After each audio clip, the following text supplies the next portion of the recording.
Depois que meu marido se foi, meu único filho, Ricardo, era tudo que eu tinha, até o dia em que ele sentou na minha frente e disse: Mãe, esse seu dinheirinho parado não serve para nada.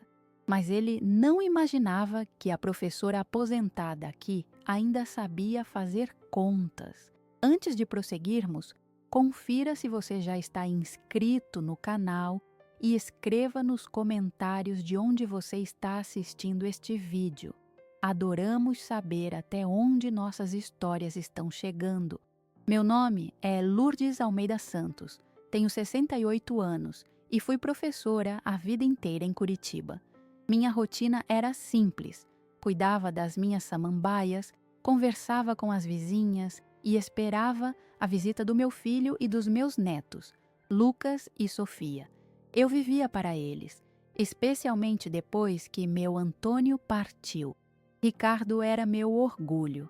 Sempre achei que ele tinha herdado a honestidade do pai. Por isso, quando ele apareceu naquele domingo com uma pasta cheia de papéis, eu o ouvi com o coração aberto. Ele falou de fundos imobiliários, alta rentabilidade e garantir a faculdade dos netos. Ele olhou nos meus olhos e disse que meu dinheiro na poupança estava perdendo valor. Eram 150 mil reais, a segurança que eu e meu marido juntamos com tanto sacrifício. A menção aos netos me desmontou. Confiei como qualquer mãe confiaria. No dia seguinte, fui ao banco e transferi tudo para a conta dele, cada centavo.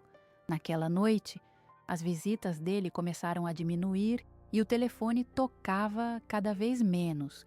Um silêncio frio começou a tomar conta da minha casa. A primeira semana foi de um silêncio que eu nunca tinha conhecido. O telefone, que antes tocava com a voz do Ricardo, me chamando de mãe, ficou mudo. Eu me pegava, olhando para o aparelho e imaginando se estava quebrado. Cheguei a tirá-lo do gancho para ouvir o sinal de linha. Funcionava perfeitamente. O problema não era o telefone, era a ausência do outro lado da linha. Eu dizia para mim mesma que ele estava ocupado, que o novo investimento exigia muito dele. A desculpa soava vazia até para mim. Na segunda semana, a angústia começou a pesar. Eu liguei. Ele atendeu com pressa.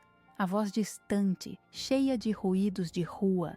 Mãe, agora não posso falar. Estou numa reunião importante, ele disse, antes mesmo de eu perguntar como ele estava. Eu só queria saber dos netos, perguntar se precisavam de algo. Ele desligou. Aquela pressa cortou algo dentro de mim. Não era a pressa de um filho ocupado, era a pressa de quem estava fugindo. A solidão na minha casa ganhou um novo nome: abandono. Patrícia, minha nora, nunca fez questão de ser próxima. Mas, depois da transferência, sua distância se tornou um muro de gelo. Quando os encontrei por acaso no supermercado, ela mal me olhou. Empurrou o carrinho para outro corredor, fingindo procurar algo. Ricardo veio até mim. Me deu um abraço rápido e sem calor. Mãe, estamos com pressa, ele sussurrou. Lucas e Sofia, meus netos, me olharam sem entender. Patrícia os chamou de longe, com uma voz firme. Eles foram, e eu fiquei ali, parada no meio do corredor de enlatados. O medo começou a se instalar de verdade. Eu não tinha mais acesso àquele dinheiro. Era a segurança que eu e Antônio construímos a vida inteira. Cada tijolo da nossa casa, cada sacrifício, estava naquela quantia. Comecei a ter pesadelos. Sonhava que a casa estava desabando, que eu estava sozinha no meio dos escombros. Acordava com o coração acelerado, no escuro do meu quarto, e o silêncio parecia gritar que eu tinha cometido um erro terrível. Eu me sentia uma tola, uma velha inútil que caiu na conversa do próprio filho. Decidi ir até a casa dele sem avisar. Era um sábado, dia em que costumávamos almoçar juntos. Quando cheguei, a casa estava fechada. Um vizinho me viu no portão e comentou: Dona Lourdes, eles quase não param mais aqui. Estão sempre vendo a obra da casa nova, lá no condomínio. Meu chão se abriu. Obra? Casa nova? Ricardo não tinha me falado nada sobre isso. Ele me disse que o dinheiro era para um investimento, para o futuro dos meus netos. Uma casa nova não era um investimento para o futuro deles. Era um luxo para o presente dele. Voltei para casa sentindo minhas pernas fracas. Sentei na cozinha e tentei juntar as peças. A pressa, o silêncio, a frieza de Patrícia. Tudo começou a fazer um sentido horrível. Peguei minha caderneta de poupança, a antiga, que guardava de recordação. Abri na última página, onde o saldo zerado me encarava. Aquele número, R$ 150 mil, agora era apenas uma memória do meu trabalho, do suor do meu falecido marido. E eu tinha entregado tudo. A sensação de fracasso era física, uma dor no peito que me impedia de respirar direito. A dúvida se transformou em uma certeza dolorosa. Eu havia sido enganada. Não por um estranho, não por um golpista de telefone. Fui enganada pelo meu único filho, o homem que eu criei para ser honesto como o pai. A dor da traição financeira era imensa, mas a dor da traição afetiva me quebrou em pedaços. Ele não viu a mãe dele, a mulher que o amava incondicionalmente. Ele viu um caixa eletrônico, uma fonte de recursos para realizar os sonhos dele e da esposa. Eu me tornei um meio para um fim. Comecei a me sentir invisível. Quando cruzava com conhecidos na rua, eles perguntavam pelo Ricardo. Eu dava respostas vagas. Dizia que ele estava bem, muito ocupado. Cada mentira era uma faca que eu mesma cravava no meu coração. Eu estava protegendo a imagem do homem que havia me destruído. A vergonha me consumia, como eu, uma professora que ensinou tantas crianças a ler e a fazer contas, pude ser tão cega? A solidão era minha única companhia, e ela me lembrava a cada minuto da minha ingenuidade. A falta de recursos começou a aparecer nas pequenas coisas. O remédio para a pressão que subiu de preço, o conserto do chuveiro que eu precisei adiar. Antes, eu tinha minha reserva para essas emergências. Agora, eu contava as moedas, olhava para as minhas samambaias e pensava que até elas pareciam murchas, sentindo a tristeza da casa. Eu perdi mais do que dinheiro, perdi minha paz, minha segurança, minha alegria de viver. A casa, antes meu refúgio, se tornou uma prisão cheia de memórias do que eu tinha perdido. Um dia, minha vizinha, a dona Célia, uma senhora muito gentil, me chamou no portão. Ela percebia minha tristeza. Lourdes, você está tão sumida, tão calada, ela disse, com preocupação na voz. Tentei sorrir, mas meus lábios não obedeceram. Ela me convidou para um café. Na casa dela, ela me mostrou fotos da família no celular. Hoje em dia, todo mundo posta a vida inteira nessas redes, ela comentou, rindo. Foi então que ela, sem maldade, abriu o perfil de Patrícia. Olha só que chique a sua nora, disse Célia. Meu coração parou. Ali estava a prova. Não era uma casa, era uma mansão. Fotos da construção, da piscina sendo cavada, dos materiais de luxo chegando. Em uma das legendas, Patrícia escreveu: realizando nosso grande sonho, cada centavo valeu a pena. Cada centavo, o meu centavo. O dinheiro do meu Antônio. O futuro que eu imaginei para os meus netos estava sendo usado para construir paredes que me excluíam, para encher uma piscina onde eu jamais mergulharia. As imagens eram nítidas, cruéis, inegáveis. Agradeci o café para Dona Célia com a voz embargada e voltei para casa. Eu não chorei. As lágrimas secaram, deram lugar a um frio cortante. Sentei-me na minha poltrona com o celular na mão, olhando aquelas fotos de novo e de novo. A legenda de Patrícia ecoava na minha mente. Ela não sentia culpa, sentia orgulho. Eles não me viam como parte daquele sonho. Eu era apenas o degrau que eles pisaram para alcançá-lo. A desmotivação que eu sentia se transformou em algo diferente, uma clareza gelada. A confusão acabou. Agora eu sabia exatamente onde estava. Eu estava sozinha, sem dinheiro e com um filho que me via como um obstáculo superado. A sensação de estar encurralada era total.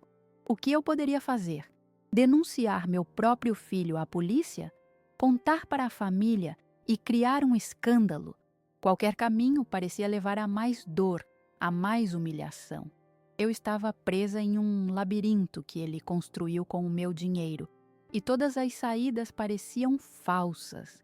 Liguei para ele uma última vez. A voz dele era impaciente. Mãe, já disse que estou ocupado. Eu respirei fundo e perguntei, com a voz mais firme que consegui. Ricardo, que casa nova é essa que você está construindo? Houve um silêncio do outro lado da linha. Um silêncio pesado, culpado. Isso não é da sua conta, mãe. É um negócio meu, ele respondeu, com uma frieza que eu nunca tinha ouvido, e desligou. Naquele momento, eu entendi. Não havia mais volta. Eu não tinha mais um filho. O desespero tomou conta de mim. Olhei ao redor, para os móveis antigos, para as fotos na parede. Tudo parecia pertencer a outra vida, a uma mulher que não existia mais. A Lourdes, que confiava, que amava sem medidas, tinha morrido naquele telefonema.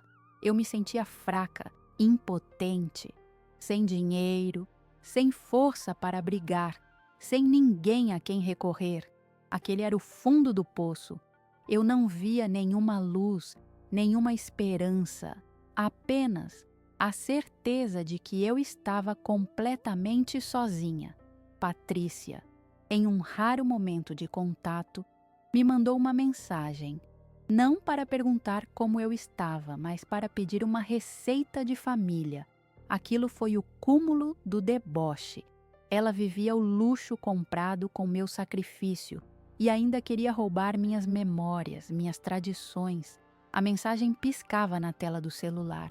Um lembrete cruel de como eu era insignificante para eles. Apaguei a mensagem sem responder. Era um pequeno ato de resistência, mas naquele momento era tudo o que eu tinha. Os dias se arrastavam. Eu mal saía de casa. As vizinhas comentavam, preocupadas. Eu inventava uma desculpa qualquer, uma dor nas costas, um resfriado. A verdade era que eu não tinha mais rosto para encarar o mundo. Sentia-me marcada pela vergonha. A professora que foi enganada, a mãe que foi usada. O fracasso era a minha identidade agora. Eu olhava no espelho e via uma estranha, uma mulher de olhos tristes e ombros caídos, alguém que eu não reconhecia. A pressão social, mesmo silenciosa, era esmagadora. Em uma festa de aniversário de uma prima, todos perguntavam do Ricardo e da família perfeita dele. Eu sorria e dizia que estavam ótimos, viajando. Cada palavra era uma mentira que me envenenava. Eu era cúmplice da farsa deles, sustentava a imagem de uma família feliz enquanto a minha estava em ruínas. Voltei para casa naquela noite e desabei, não com lágrimas, mas com um cansaço profundo, uma vontade de desistir de tudo. A falta de recursos se tornou um problema sério. Uma infiltração apareceu no teto da sala. O orçamento do concerto era mais do que eu podia pagar. Olhava para a mancha de umidade crescendo e via nela o reflexo do meu desamparo. A casa, que sempre foi meu orgulho, começava a se deteriorar junto comigo. Eu não tinha como lutar contra aquilo. Estava presa, vendo meu mundo desmoronar lentamente, sem poder fazer nada para impedir. O sentimento de impotência era absoluto. Eu me sentia um fantasma na minha própria vida. Vagava pelos cômodos, tocando nos objetos que Antônio e eu compramos juntos. Cada um deles contava uma história de esforço, de parceria, e eu tinha jogado tudo fora. A culpa era um peso constante nos meus ombros. Como pude trair a memória do meu marido daquela forma? Como pude entregar o futuro que ele tanto se esforçou para garantir? Eu conversava com o retrato dele na parede, pedia perdão, mas o silêncio era a única resposta. O clima emocional em casa era de perda total. Eu perdi meu dinheiro, meu filho, minha dignidade. A motivação para as tarefas mais simples desapareceu. Deixei as plantas morrerem na varanda. Não tinha mais vontade de cozinhar, de ler, de fazer minhas palavras cruzadas. Apenas sentava e olhava pela janela, vendo a vida passar lá fora, enquanto a minha estava parada, congelada no dia em que fiz aquela transferência. A confusão inicial deu lugar a uma apatia perigosa. Numa tarde, vi meus netos passando na rua com Patrícia. Eles não me viram. Lucas chutava uma bola, Sofia segurava a mão da mãe. Eram as mesmas crianças que eu amava tanto, mas agora pareciam distantes, parte de outro mundo. Um mundo luxuoso construído sobre a minha ruína. Percebi que eles estavam me ensinando a viver sem mim. A dor foi tão aguda que precisei me apoiar na parede. Eles eram a desculpa que Ricardo usou para me manipular. E agora eram a prova viva da minha exclusão. Eu me sentia completamente encurralada, sem nenhuma saída clara. Qualquer movimento parecia errado. Se eu ficasse em silêncio, seria consumida pela tristeza e pelos problemas financeiros. Se eu falasse, destruiria o que restava da minha família aos olhos do mundo. Eu estava em uma encruzilhada impossível, onde todos os caminhos levavam à dor. A sensação era de estar em um quarto escuro, tateando as paredes em busca de uma porta que não existia. O telefone tocou. Por um instante, meu coração saltou, pensando que poderia ser ele, arrependido, mas era um engano. Desliguei e encarei o aparelho. Ali estava o símbolo da minha situação. Um objeto feito para conectar, mas que para mim só representava silêncio e distância. Eu estava isolada, presa na minha dor, sem ter para onde correr. A luta silenciosa estava me esgotando e eu não via como poderia vencer. O ato terminou ali, naquele momento de pura desolação. Eu, Lourdes Almeida Santos, professora aposentada, segurava a caderneta de poupança vazia. Do lado de fora, o mundo continuava, mas dentro de mim tudo havia parado. Eu não tinha um plano, não tinha esperança. Tinha apenas a certeza fria de que meu filho tinha me deixado para trás e eu estava completamente sozinha para lidar com as consequências do meu amor e da minha confiança. A mancha de umidade no teto da sala parecia um mapa da minha própria ruína. Ela crescia a cada chuva, um borrão escuro que me lembrava constantemente da minha impotência. Eu não tinha dinheiro para o conserto e a cada dia que passava, a mancha se tornava mais familiar, quase uma companhia. Eu sentava na poltrona, olhava para cima e via o reflexo do meu fracasso. A casa, que um dia foi meu santuário, o lugar seguro que Antônio construiu para nós, agora estava adoecendo junto comigo. Eu não tinha mais forças para lutar contra aquilo, para sequer me importar. Apenas assistia, em silêncio, enquanto tudo desmoronava. As samambaias na varanda, que eu cuidava com tanto esmero, secaram. Suas folhas se tornaram marrons e quebradiças, testemunhas silenciosas da minha negligência. Antes, regá-las era meu primeiro ritual da manhã. Agora, eu passava por elas e desviava o olhar, como se elas me acusassem. A alegria que eu sentia nas pequenas coisas tinha desaparecido. A casa ficou empoeirada. A louça se acumulava na pia. Eu comia pouco, apenas o suficiente para não desmaiar. A energia que eu tinha para a vida foi drenada junto com o dinheiro da minha conta. Eu era um fantasma na minha própria história. Um dia, o carteiro deixou uma correspondência na caixa. Era um envelope com o selo da prefeitura. Eu o deixei sobre a mesa da cozinha por 3 dias, sem coragem de abrir. Sabia o que era. Era o carnê do IPT, o imposto da casa. Uma despesa que eu não sabia como iria pagar. Aquele envelope parecia zombar de mim. Ele representava uma obrigação com o mundo exterior, um mundo do qual eu queria me esconder. Eu o olhava de longe, com medo. Aquele pedaço de papel era a prova concreta de que minha situação era insustentável. Ignorá-lo não o faria desaparecer. Finalmente, com as mãos trêmulas, eu o abri. O valor era alto, mais alto do que no ano anterior. Sentei-me à mesa com o carnê aberto na minha frente. Olhei para aquele número e senti um frio na espinha. Era o valor da minha segurança, da minha permanência ali. Sem pagar, eu poderia perder a casa do Antônio, a casa onde criei Ricardo.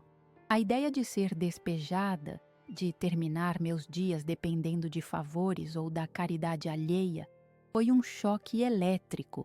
Foi a primeira vez em meses que senti algo além de tristeza e apatia. Senti medo, um medo real e paralisante. Aquele medo, no entanto, foi diferente. Ele não me fez encolher, ele me despertou. Olhei ao redor, para as paredes que abrigaram minha vida inteira. Vi o porta-retratos na estante com a foto do meu casamento. Antônio sorria para mim, jovem e cheio de esperança. Lembrei do suor dele, das horas extras, do orgulho que ele sentia a cada pequena conquista. Ele não trabalhou tanto para que eu terminasse assim. Ele não sacrificou seus sonhos para que o filho que ele tanto amava me deixasse desamparada. A memória dele me deu uma força que eu não sabia que ainda possuía. Levantei-me e caminhei pela casa, tocando nos móveis, nas paredes. Cada objeto contava uma história. A poltrona onde Antônio lia o jornal, a mesa onde ajudei Ricardo com o dever de casa, a cozinha onde preparei incontáveis almoços de domingo. Aquilo não era apenas uma casa, era o meu legado, era a materialização de uma vida de amor e trabalho. E eu estava deixando tudo se perder. A vergonha que senti não era mais de ter sido enganada, mas de ter desistido. A professora dentro de mim, a mulher que ensinou tantos a não desistirem, estava se erguendo das cinzas. Foi um clarão de consciência. Eu não era uma velha inútil, como a atitude do meu filho me fazia sentir. Eu era Lourdes Almeida Santos. Fui professora por 40 anos.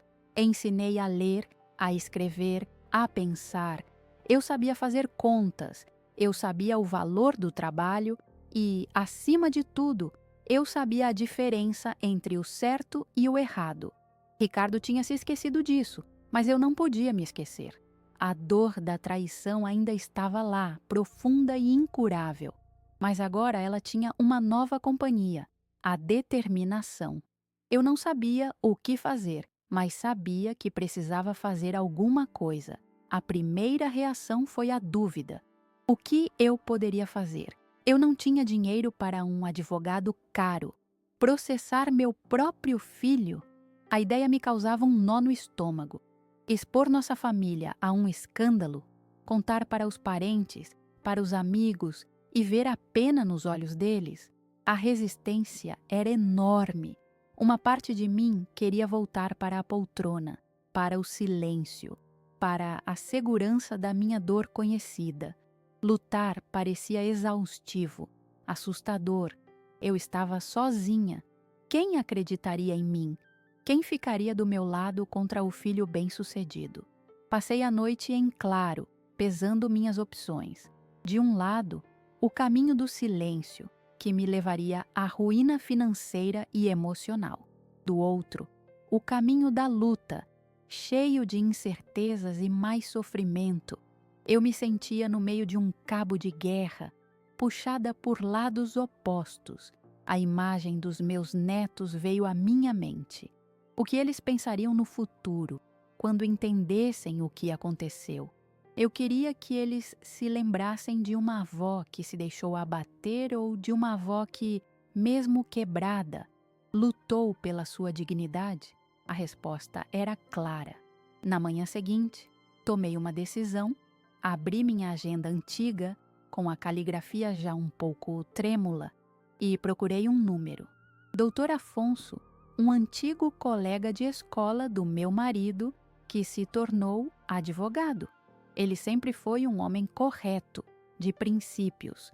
Eu não sabia se ele ainda clinicava, se ele se lembraria de mim, mas era a única chance que eu tinha. Disquei o número com o coração na boca. A cada toque da chamada, minha insegurança voltava. E se ele não pudesse me ajudar? E se ele me julgasse pela minha ingenuidade? Ele atendeu. A voz era a mesma, um pouco mais grave pelo tempo. Alô, eu me apresentei. Doutor Afonso, é a Lourdes, viúva do Antônio. Houve uma pausa, e então ele disse, com um calor que eu não ouvia há muito tempo: Lourdes, que surpresa boa! Como você está? Naquele momento, pela primeira vez em meses, senti que não estava completamente sozinha. Expliquei brevemente que precisava de um conselho, de uma orientação. Ele me convidou para ir ao seu escritório no dia seguinte. Desliguei o telefone e respirei fundo. Era o primeiro passo. No escritório dele, contei tudo, cada detalhe. As promessas de Ricardo, a transferência, o silêncio, as fotos da casa. Eu não chorei. Minha voz estava firme, objetiva. Eu me sentia como uma professora apresentando um caso, expondo os fatos. Dr. Afonso ouviu tudo com atenção, sem me interromper. Seus olhos demonstravam uma seriedade que me confortava. Quando terminei, ele ficou em silêncio por um longo tempo, apenas me olhando. Eu esperava uma palavra de pena, mas o que ele disse foi: Lourdes, você é mais forte do que imagina. Ele me explicou as opções legais, a dificuldade de provar a coação, a dor de um processo familiar, mas ele também me mostrou outro caminho, um caminho que não era de vingança, mas de proteção. Ele falou sobre instrumentos jurídicos que poderiam garantir minha segurança dali para frente. Falou sobre proteger o que ainda era meu, a casa. A ideia de tomar uma atitude que não visava punir, mas sim me resguardar, me deu uma paz imensa. Não era sobre destruir Ricardo, era sobre me reconstruir. Saí do escritório dele com um plano claro, concreto. Envolvia documentos, assinaturas, registros. Era um trabalho que exigia minha atenção, minha lucidez. Nos dias seguintes, mergulhei nessa tarefa. Fui a cartórios, a bancos, conversei com funcionários. Cada passo que eu dava, cada documento que eu assinava, era como se eu estivesse colocando um tijolo de volta no meu muro de proteção. Eu estava recuperando o controle da minha vida, não através do dinheiro que perdi, mas através da sabedoria que eu sempre tive. Eu me sentia diferente, andava mais ereta, minha voz estava mais firme. Comecei a cuidar da casa de novo, a regar as plantas que ainda tinham salvação. O pó desapareceu dos móveis, a mancha no teto ainda estava lá, mas agora eu não a via como um símbolo de derrota. Eu a via como um lembrete, uma cicatriz de uma batalha que eu estava começando a lutar. Eu ainda estava triste. A ferida da traição jamais fecharia completamente, mas eu não estava mais paralisada. Eu estava em movimento. Cerca de um mês depois, a campainha tocou. Era Ricardo. Ele não me visitava há meses. Meu coração deu um salto, uma mistura de surpresa e apreensão. Ele estava mais magro, com olheiras. O sorriso que ele me deu era forçado, sem vida. Ele entrou sem que eu o convidasse, olhou ao redor e disse: "A casa está precisando de uma reforma, hein? Mãe!" A frase me atingiu, mas eu não demonstrei. Apenas o convidei a sentar, com uma calma que eu não sabia que possuía. Ele não enrolou muito. Foi direto ao ponto. A obra da casa nova tinha parado. O dinheiro acabou antes do acabamento. Ele disse que os custos foram maiores que o previsto, que o mercado tinha virado. Ele não mencionou a origem do dinheiro. Tratou o assunto como se fosse um investimento dele, um problema dele. Eu apenas ouvia, em silêncio, observando cada gesto, cada palavra cuidadosamente escolhida para não admitir a verdade. Ele estava ali, na minha frente, tentando me manipular de novo. Então veio a bomba. "Mãe, eu e a Patrícia pensamos muito", ele começou, com um tom sério, como se estivesse me oferecendo uma grande oportunidade. "A gente quer que a senhora venha morar com a gente. Teremos um quartinho de hóspedes maravilhoso, com banheiro e tudo. A senhora não vai precisar se preocupar com mais nada." Ele fez uma pausa, esperando minha reação. Eu permaneci em silêncio, esperando a segunda parte do golpe. E ela veio. "E para ajudar a gente a terminar a obra, a senhora poderia vender esta casa." Ele disse aquilo com a maior naturalidade do mundo. Vender minha casa, a casa do pai dele, o lugar onde ele cresceu. Vender minhas memórias, minha história, minha única segurança, para que ele pudesse terminar a mansão dele. Ele queria que eu me desfizesse de tudo para viver de favor em um quartinho de hóspedes. Naquele instante, a última fagulha de esperança que eu tinha em relação a ele se apagou. A tristeza deu lugar a uma clareza fria, cortante. Eu o olhei nos olhos e pela primeira vez não vi meu filho. Vi um estranho. Eu respirei fundo.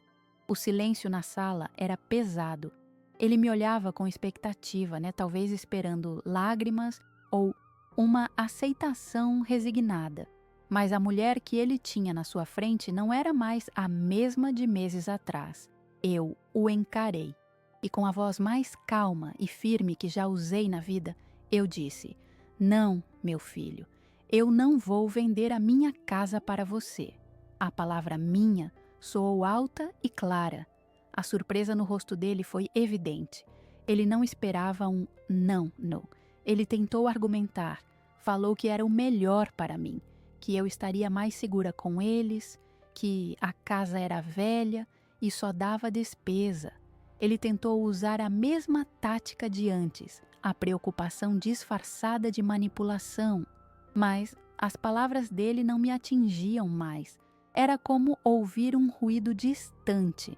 Eu o deixei falar. Quando ele terminou, eu continuei, no mesmo tom de voz. "Eu já tomei minhas providências, Ricardo. Aquele dinheiro que eu te dei era a minha segurança. Você a tirou de mim. Agora eu criei uma nova." O rosto dele se contraiu em uma expressão de confusão. "Que providências, mãe? Do que você está falando?" Foi então que eu revelei, sem alterar a voz, sem um pingo de emoção. Eu consultei um advogado. "Esta casa, Ricardo, agora está em usufruto vitalício para mim. A propriedade já foi transferida para o nome dos seus filhos, Lucas e Sofia. Você não pode tocar nela, nem vendê-la, nem usá-la como garantia. Ela só será deles depois que eu me for." A cor sumiu do rosto dele. Ele me olhava como se eu fosse uma aparição, mas eu não tinha terminado. "E a minha aposentadoria, continuei, eu a reorganizei. Criei um plano de previdência privada, também em nome dos meus netos. Inacessível a você. Eu me certifiquei de que o legado do seu pai estará protegido, protegido da sua ganância. Cada palavra era um golpe, não de raiva, mas da mais pura e factual verdade. Eu não estava acusando, estava informando. Ricardo ficou paralisado na cadeira. A boca dele se abriu e fechou algumas vezes, mas nenhum som saiu. O homem arrogante e seguro de si que tinha entrado na minha sala minutos antes tinha desaparecido. No lugar dele, havia um garoto pego em flagrante, desarmado e exposto. Ele não só percebeu que não conseguiria mais nenhum centavo, mas entendeu algo muito maior. Ele entendeu que a mãe que ele julgava fraca, ingênua e manipulável tinha agido com uma inteligência e uma estratégia que ele nunca imaginou. Ele se levantou, cambaleando um pouco, não disse uma palavra, não pediu desculpas, não tentou se justificar. Ele apenas me olhou uma última vez com uma mistura de choque, raiva e, talvez, um pingo de admiração assustada. Depois, virou as costas e saiu. Eu o ouvi bater a porta da frente. A sala ficou em silêncio novamente. Mas era um silêncio diferente. Não era mais o silêncio do abandono e da solidão. Era o silêncio da minha vitória. Uma vitória silenciosa, sem plateia, mas a mais importante da minha vida.